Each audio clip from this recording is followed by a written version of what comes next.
Separate administration ki matangda Kuki MLA Singh amadi suda laiba Kuki militant Singga Guwahati da Wari Sanakhre. Kuki zo furuki oiba tokhaiba lengak ama lehenaba makoigi demand ki matangda Manipur ki Kuki MLA Singh Kuki Lup Singh amadi suspension of operation da laiba Kuki militant group Singh ngasi Guwahati da unadna closed door da Wari Sanakhre agency ki pauna hai Manipur ki irang tamna nemtharakpaga iroinana Kuki zo gi oiba separate administration ama lainaba demand tawduna lakiba wafang ki matangda makhata na kari khongthang lokhatpa yabagi haibagi matangda khananabagi damak Kuki community miyoi sing haukiba yumsa kaisa namitagi hauduna asangi konung Guwahati da mathang laknaduna hotel amada punduna thunglaki. Hotel asimakta da closed door da ngasi Wari Sanakhre na maram oiraga kari gi matangda Wari Sanakhre gi haibagi matangda chapchana khangba ngamkide.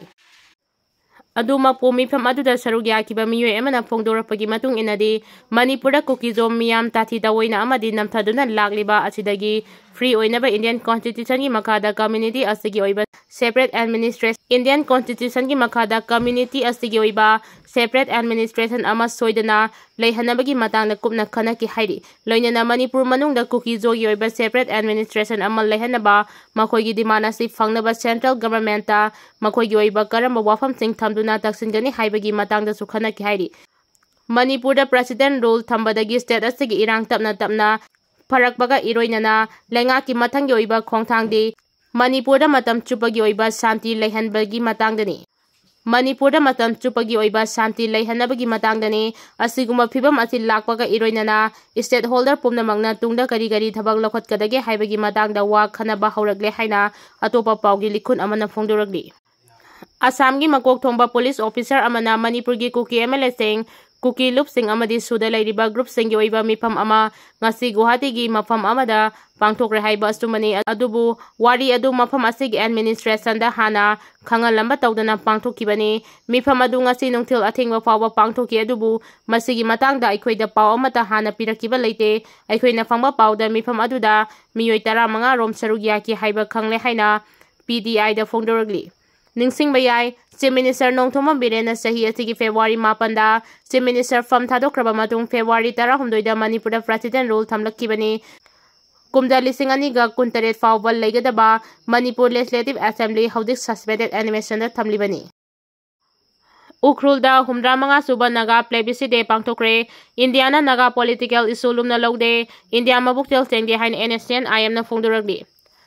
All Naga Student Association Manipur Nscn-Im amadi Tangkul Katmanaw saglong na sinduna 15 suba naga plebiscite gi thauram ngasi Ukhrul district ki headquarter gi town hall da pangthokre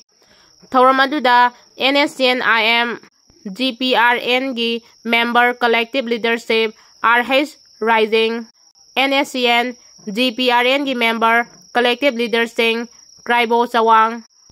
UNC gi president ND Lorho Nscn GPRN Kilonser Amadi DWTR CAO Caretaker Samchon Jajo NWU gi President Priscilla Thuimai NPFHR SK Convener Joyson Majamo Yauna TNL CNPO JTC NPO NDWC NDWA JTWA TSL TMNL gi mihusing su sarugyaki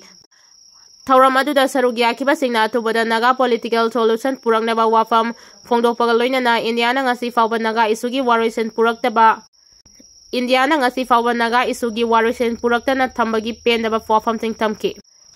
Indiana ngasi fawba naga isugi waroisen puraktana thambada pendaba wafam sing thamki loinana me 13 asibu naga plebiscite pangthokpaga loinana numit asida naga taba mafam singda School yauna loisang ten suti oinaba sulaw toki. Amaronda, 15 suba naga plebiscite de gamri lainana Nscn-Im gi chairman Q Tukuna sovereign nation ama oina naga political identity mayek sengna khanganba amata oina naga seng leptuna asigumba history oiba amadi sumduna leihawragadaba ningsin thauram ama pangthokpada apenba poi declaration of naga independence amasung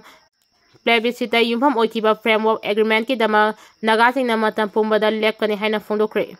Indo naga history asina India singi puningda kari karama minyeng naga singda yengbagi haibagi chapchana khangdongnabagi para ama ohele Naga political movement ngasi sahi humra manga faragli adubu sanglaba sahi asi makogi political ideology amadi constitution gi manungda naga miyam bunamduna lehanduna lagli India gi thaja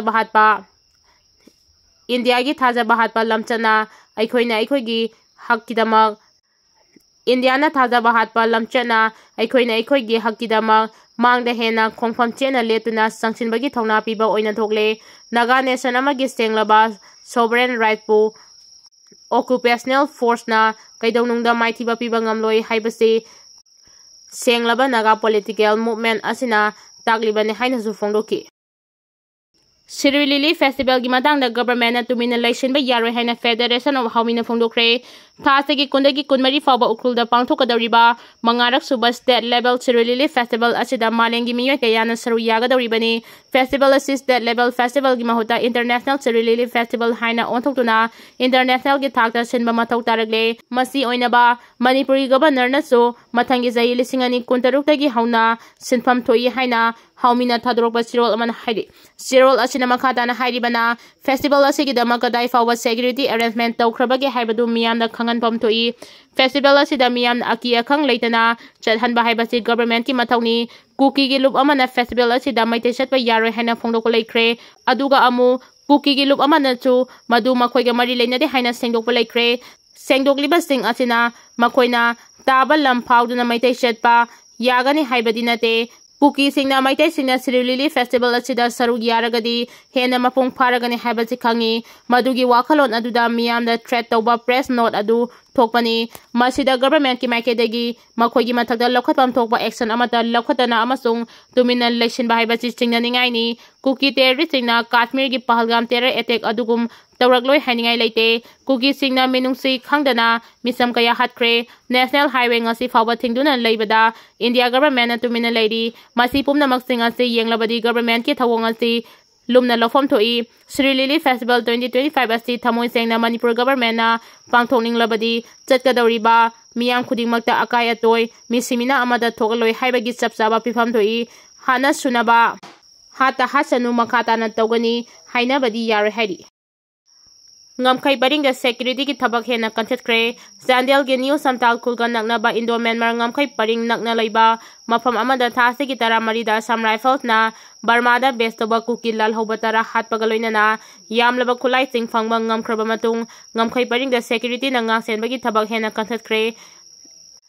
IGAR sauna thadoropa sirol amada Assam Rifles ga kuthongna kiba militant sing adu cross border insurgents activity da chenabani haiba khangma ngamle amadi laikhiraba sing adu gi saptaba maming matha khandoknaba honari laikhiraba sing adu gi sapsaba maming matha khangdoknaba honari thawdok asti thokraba matung Indo Myanmar border paringda hanadagi security section tharang hengalagle border da militant sing lansilakpa thingnanaba security force na civil administration amasung intelligence agency ga kusamnaduna akanba thabak lokhat bagaloinana athuba matamda lamdama sidam hausagi ingtapa phibamda hanjinba ngamlagani haibagi thajaba thamlagdi Zirol asina makha taraduna Assam Rifles ki operation da laikhidraba militant dara adudagi yamlaba khulai sing phangmangam ki khulai sing aduda AK-47 rifle turret RPG launcher ama M4 rifles ama single rebel breech loading SBBL rifles mari yamlaba maru sing phangmangam ki hairi